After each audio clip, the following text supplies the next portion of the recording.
You ever heard of a God wink? Yeah, I hadn't either. I picked up this young, beautiful gal. I gave her the vibe check, which was, hey, how are you doing today?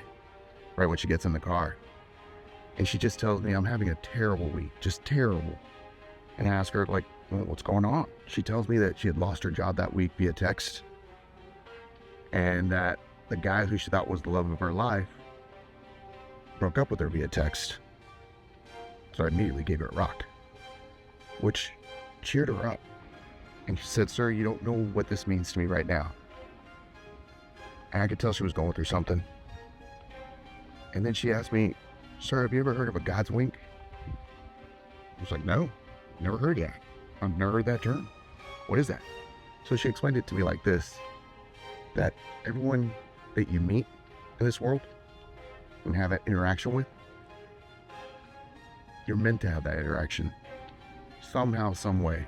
A God's wink is what she called the universe telling you that, hey, things are going to get better.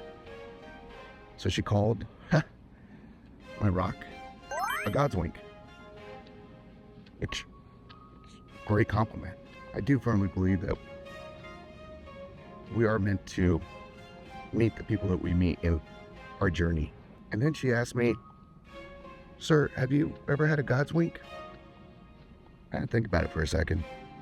I had. It's kind of one of the reasons why I give out rocks. And right before South by, I had made like a handful of rocks. And I picked up a guy who had just gotten treated for stage 4 pancreatic cancer. He just had his chemo treatment. And my brother has stage 4 pancreatic cancer.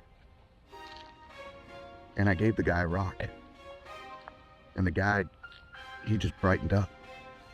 And I felt like that was the universe telling me, yeah, you're gonna mess with some rocks. And that's what I've kind of been doing. That was my little God's wink. What's your God's wink?